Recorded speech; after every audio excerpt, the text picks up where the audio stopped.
என் பேர் ஆர் மோகனசுந்தரம். அங்கே படிப்பு முடிச்சுட்டு நான் 1987 டிசம்பர் மாதம் சென்னைக்கு வந்தேன். சரி, ஒரு மருத்துவமனைக்கு நம்ம வேலைக்கு போகலாம் அப்படின்னு சொல்லிட்டு வேலைக்கு போனேன். பணக்காரர்களும் ட்ரீட்மெண்ட்டுக்கு வருவாங்க, ஏழைகளும் ட்ரீட்மெண்ட்டுக்கு வருவாங்க. அப்போ நான் இந்த சூழ்நிலையிலேயே நான் அவங்கள பார்த்து அவங்களோடவே நான் ட்ராவல் பண்ணதுனால எனக்கு ஒவ்வொரு பேஷண்ட்டோட கஷ்டம், அவங்க என்ன ட்ரீட்மெண்ட்டுக்கு வராங்க, எப்படி வராங்க, எந்த சூழ்நிலையில் வராங்க அப்படின்னு சொல்லி ஒவ்வொரு பேஷண்ட்டுக்கிட்டேயும் நான் தெரிஞ்சுக்கிட்டு என்னால் ஒரு அளவுக்கு நான் பிறருக்கு உதவி பண்ணணும்னு சொல்லிட்டு அப்பயே நான் முடிவு பண்ணேன். அப்பயே நான் ஹாஸ்பிட்டலில் இருக்கும்போதே சில என்னால் முடிஞ்ச ஒரு ட்ரெஸ்ஸிங் போடுறதோ இல்லை மற்றதோ, ஒரு ஏழ்மையான ஒரு பேஷண்ட் இருக்கிறாங்க, வீட்டு சைடில் அவங்களால வசதி இல்லை, ஹாஸ்பிட்டலுக்கு கூட்டிகிட்டு போக முடியாத சூழ்நிலையில் இருக்கிறாங்கன்னா நான் அவங்களுக்கு வீட்லேயே போய் ட்ரெஸ்ஸிங்கெல்லாம் பண்ணிட்டு வருவேன். அப்போ நான் யார்கிட்டையும் நான் பைசாவெல்லாம் வாங்க மாட்டேன். இது ஒரு ஃப்ரீ சர்வீஸாகவே நான் பண்ணிகிட்டு இருந்தேன் ஹாஸ்பிட்டலில் இருக்கும்போது. 2013-14 இப்படி ஹோம் கேர் மாதிரி, ஹெல்த் கேர் அது மாதிரி நான் தனியாகவே எடுத்து ஒர்க் பண்ணிகிட்டே நான் தனியாக பண்ணிகிட்டு இருந்தேன். அதை தான் நான் என்னுடைய பசங்களுக்கும் நான் சொல்லி கொடுக்கறது ஒன்று தான். அப்பா, நீ இவ்வளோ சம்பாரிச்சின்னா ஒரு 1000 ரூபா செலவு இல்லாதவங்களுக்கும் கொடு. அதுதான் நான் என்னுடைய குழந்தைகளுக்கும் நான் சொல்லி கொடுக்கறது. அதில் அன்பர் பணி செய்ய என்னை ஆளாக்கி விட்டு விட்டால் இன்ப நிலை தானே வந்தேதும் பராபரனே. பிறருக்கு உதவி செய்கிறதுக்கு என்னை ஆளாக்கி விட்டுருங்க, அது போதும். அவங்களும் நான் எப்படி பண்ணுறேனோ அதே மாதிரி தான் அவங்களும் ரொம்ப நல்லபடியாக பண்ணிகிட்ருக்குறாங்க. எனக்கு அந்த கிளைண்ட்டுக்கிட்டேயும் சரி மற்ற இடத்துலையும் அவங்களும் பேர் வாங்கி கொடுக்குறாங்க. அதில் நான் அவங்களுக்கும் நான் ரொம்ப நன்றி சொல்லணும். எனக்கும் முக்கியமான ஒரு குறிக்கோள் இதுதான். இந்த ஒரு ட்ரஸ்ட்டு மாதிரி வைக்கணும், முதியோர் இல்லம் மாதிரி வச்சு நடத்தணும் அப்படிங்கிறது தான் என்னுடைய குறிக்கோள். நான் இவ்வளோ தூரம் கஷ்டப்பட்டு ட்ராவல் பண்ணி வந்திருக்கிறேன். என்னுடைய குறிக்கோளும் இருக்குது. இதுக்கெல்லாம் எனக்கு ஒரு வாய்ப்பாக இந்த icon Indian icon health care award அதுக்கு தேர்ந்தெடுத்துருக்குறீங்க. இது கண்டிப்பாக எனக்கு ஒரு முக்கியத்துவமாக தான் இருக்குது. முக்கியத்துவம் வாய்ந்த அவார்டாக இருக்கும், கண்டிப்பாக இருக்கும். இப்போ இந்த அவார்டு எனக்கு கிடைக்கிறத பற்றி சொல்லிடுறேன், கண்டிப்பாக சொல்லியே ஆகணும். இந்த அவார்டை என்னை தேர்ந்தெடுத்த உடனே நான் அவ்வளோ சந்தோஷப்பட்டேன். பசியோடு இருக்கிறவனுக்கு ஒரு பிரியாணி பொட்டலம் கிடைச்சா எப்படி இருக்கும், அப்படி இருந்துச்சு. ஒரு 5 நாளாக பசியோடு இருக்கிறான், அவனுக்கு திடீர்னு ஒரு பிரியாணி பொட்டலம் வாங்கி கொண்டு வந்து கொடுக்குறாங்க, இந்தப்பா வச்சுக்கோ சாப்பிடுப்பா அப்படிங்கிறாங்க. அப்போ அவன் எந்த அளவுக்கு சந்தோஷப்படுவான். அது மாதிரி எனக்கு ரொம்ப சந்தோஷமாக இருந்துச்சு. இன்னும் வாங்குறப்போ இன்னும் அதை விட 10 மடங்காக ரொம்ப சந்தோஷமாக இருக்கும். இந்த அவார்டுக்கு தேர்ந்தெடுத்த அனைத்து நல்ல உள்ளங்களுக்கும் நம் மனமார நன்றி சொல்லிக்கிறேன். Good evening. My name is Lata Balamukundan, and I know Mohan for the past 10 years. I employed him as a caretaker for my father-in-law, and after his demise, we did refer him to many of our known people. And in one of such occasions, one of my friend's father-in-law was bedridden, and when I referred him to them, he went there, and with complete sincerity he worked, and fortunately that uncle healed well, and he stayed on for few more years. Most importantly, what we feel is Mohan is somebody who works to make his patients heal well, which is such a difficult task, but he does it so well with utmost sincerity.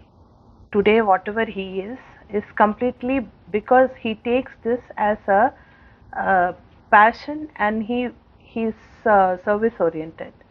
Money is important. But more than that, when he works with sincerity, it shows. Today, whatever he has developed in this area is completely because of his complete sincerity to train people to take care of the patients. And I'm very happy for him because somebody has recognized him for the effort he has taken to make this as a career. May God be with him. It's absolute happy news for us that he's been chosen for the award. Good morning sir. மோகன் sir வந்து எனக்கு 2017 வருஷத்துலேருந்து நல்லா தெரியும். அவர் வந்து என் father இன்லாக்கு உடம்பு முடியல அப்படின்னு சொல்லிட்டு நான் கால் பண்ணோன்னே உடனே அவர் வந்து ஸ்மைலிங் ஃபேஸோடு தான் பேசினார். அந்த 1 ஹவர்னால் அந்த 1 ஹவரில் அந்த டெடிக்கேஷன் அவர்கிட்ட அவ்வளோ கரெக்டாக இருந்தது. அந்த டைம் மேனேஜ்மெண்ட்டு, அந்த டெடிக்கேஷன், நிச்சயமாக அதெல்லாம் யாராலையும் பீட் பண்ண முடியாது சார். கடவுள் கொடுத்த கிஃப்ட் நிஜமா. அம்மா இவரை மாதிரி ஒரு சர்வீஸ் பர்சன் வந்து எங்களுக்கு கிடைக்கிறது ரொம்ப ரொம்ப இந்த சமுதாயத்துக்கு ரொம்ப ஹெல்ப்ஃபுல்லாக இருக்குது. ஸோ ரொம்ப ரொம்ப நல்லபடியாக பண்ணார் அவருக்கு இந்த மாதிரி ஒரு அவார்டு கொடுத்து இந்த ஃபங்க்ஷன்லாம் பண்ணினது நாங்கள்லாம் ரொம்ப சந்தோஷப்படுறோம். ஏன்னா இந்த மாதிரி ஒரு சர்வீஸ் ஓரியன்ட் பர்சன்ஸ்லாம் கிடைக்கிறதுங்கிறது கடவுள் கொடுத்த பெரிய வரம்னு நான் நினைக்கிறேன். அதுவும் மோகன் சார் வந்து ஒரு ஸ்மைலி ஃபேஸோட ஒரு நாளைக்கு கூட ஒரு கோவமோ இல்லை ஒரு எடுத்தெறிஞ்சு பேசுகிறதோ அவர்கிட்ட இருந்ததே இல்லை. நீங்கள் எப்போ ஃபோன் பண்ணினாலும் எவ்வளோ அவர் டென்ஷனில் இருந்தாலும் அவர் வந்து நிதானமாகவும் ஸ்மைலிங் ஃபேஸோடு தான் அவர் ஃபோனையே அட்டன் பண்ணுவார் சார். God gift. தேங்க்யூ மோகன் sir, thank you. All the best sir. என் பேர் சாந்தி. வணக்கங்க. வணக்கம் சாந்தி. நான் வந்து ஒரு 25 வருஷமாக இதுமாரி கொஞ்சம் முடியாமல் கை கால் நடக்க முடியாது. நான் ரொம்ப கஷ்டப்பட்டுன்னு இருந்தேன். ஆள் யாருமே கிடைக்கவே இல்லை. அப்புறம் நாங்கள் மோகன் சாரு கொஞ்சம் ஒரு ஃபோன் ஏதோ ஒரு நம்பர் ஒருத்தர் கொடுத்தாங்க. அந்த நம்பர் மூலிமா மோகன் சாரை பார்த்தோம். வந்து என்னை பார்த்தாரு. உடனே வந்து பார்த்துட்டு திருப்பி அவர் மூலியமாகவே ஒரு நல்ல ஒரு அம்மாவை அனுப்பிச்சாங்க. நல்ல ஏஜென்ட்டு தான். எனக்கு அனுப்பிச்சி விட்டோடனே அவங்க வந்த கஸ்டமர் வந்தவங்க என்னை நல்லா அன்பாக பார்த்தாங்க. நல்லாவே எந்த ஒரு கஷ்டம் இல்லை. என்னை வந்து சொந்தக்காரங்க பார்க்குற மாரி அந்த வேலை செய்கிற அம்மாவும் நான் நினைக்கல. அவங்களும் வந்து நல்லா சொந்தமாக என்னை வந்து நல்லா ஒரு கேர் எடுத்து நல்லா என்னை பார்த்தாங்க. கேர் எடுத்து நல்லா எனக்கு ஆளெல்லாம் அனுப்புகிறாங்க பண்ணுறாங்க. இருந்தாலும் மேலே அவரும் எனக்கும் தெரியாமல் நிறைய பேர் நல்லா ஹெல்ப் பண்ணுறாங்க. இல்லாதவங்க நல்லா உதவி செய்கிறாங்க. எனக்கே இவ்வளோ செய்கிறாருன்னா தெரியாதவங்களுக்கு இல்லாதவங்க நிறைய உதவி பண்ணுறாங்க சாரு.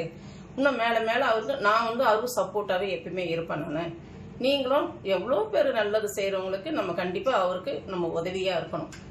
இதே மாதிரி எல்லாருக்கும் அவர் ஹெல்ப் பண்ணணும், உதவி பண்ணணும். அவர் மேலே அவர் நல்லா வளரணும். தெரிஞ்சு ஒரு 3 பேர் 4 பேர் வந்தாங்க. ஆனால் நல்லா எனக்கு கேர் எடுத்து நல்லா பார்த்தாங்கம்மா. எந்த ஒரு கஷ்டம் எனக்கு இல்லை. ஆனால் நல்ல மனுஷன். மோகன் சாருக்கு நான் ரொம்ப நன்றி. நான் திருவத்தூர்லேருந்து வேலை செய்கிறேன். ஆதி ஓமியரில் மோகன் சார் கையில் வேலை செய்கிறேன். 2.5 வருஷமாக வேலை செய்கிறேன். இன்னைய வரைக்கும் எந்த பிரச்சனையும் இல்லாத மூவ் ஆகிக்கின்னு இருக்கு. எனக்கு ஏகப்பட்ட பிரச்சனையில் இருந்தேன். இது வரைக்கும் எல்லாமே ஸ்மார்ட்டாக சால்வ் ஆகிக்கினே வருது. ஆனால் லேடிஸுங்களுக்கு மெயின் பாதுகாப்பு, சேஃப்டிக்கு எல்லாமே உண்டு. நான் என் அனுபவத்தில் சொல்கிறேன். இதே இந்த வேலை நல்லா அவர் மோகன் சார் நல்ல பெரிய ஆளாகி எங்களுக்கு எல்லாத்துக்கும் எல்லாம் நல்லா உதவி பண்ணணும். அதுதான் நாங்கள் வேண்டிக்கிறோம் கடவுளுக்கெல்லாம். நல்லபடியாக இந்த ரெண்டாகி அவர் நல்லா இருக்கணும். மேலுக்கு வளர்ந்தா எங்களுக்கு உதவியாக இருக்கும். நாங்களும் எந்த பிரச்சனையும் இல்லை, நல்லா இருப்போம். என் குழந்தைங்களுக்கு குட்டிங்களுக்கு எல்லாத்துக்குமே அந்த வருவாயை வாங்கி தான் ஃபீஸ் கட்டுறது, சாப்பிட்றது எல்லாமே பண்ணுறோம். எனக்கு வீட்டுக்கார் கிடையாது. இதில் சம்பாரிச்சு தான் நாங்கள் மேலுக்கு வரோம். இந்த அளவுக்கு நல்லா இருக்கிறதுக்கு காரணம் இந்த வேலையில் நாங்கள் இதனால தான். ரொம்ப நன்றி sir. Good evening all. Myself from Chennai. Actually 1 year back some incident happened. My elder brother fall ill due to head injury and he has become bedridden. After that we have treated him in hospital for the next 6 months. After that he got a tracheo has done and a rice tube, all the issues, critically ill. So 6 months somehow we have maintained in hospital. After that we decided to shift home. Doctors told go and take care in house with nurse care, like they told. That time we really feared how we going to manage. That time I got referral from some known source friends, Mr. Mogan, one person running Adi healthcare services, home healthcare services. So I got him. So that time only we get confident. So he's such a nice person I never ever met in medical field. Actually, his dedication to duty is that much appreciable. He knows A to Z of the patient care. Actually, he has to, since tracheo patient, every time you have to give that suction and all the rice tube activity, food. So all activities he knows very well.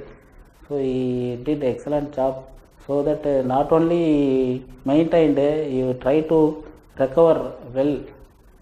So he has healed to start. Initially he was in coma stage. Now he is able to speak like that. His attitude improved. He was very happy. That I thank God that that much person given shown to us.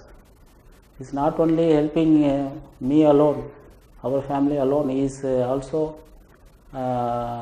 working hard for upliftment for poor people, and also is doing services for the economically weaker section also. So his dedication to the duty is that much commendable, and also he will see only duty first, next only he will think about family. So that much dedication he give. Yes, my brother needs round the clock monitoring. So only some 4 hours only he will sleep. Rest of time he will take care. Only dedication towards his my brother's recovery. So I came to know that he has got some recognition through some award. That is very happy news. We are very much excited to hear that news. Some 30 years experience in medical field. So he is able to give good care. So in such a way that he has helped and give confident. His selfless service, noble cause has to be expanded to all the section of the society. So these type of awards will definitely motivate him, and also starting his passion is to start a old age care home, and also emergency patients, palliative care people. So we wish him to come up and expand his noble cause to all the section of the society. Thank you.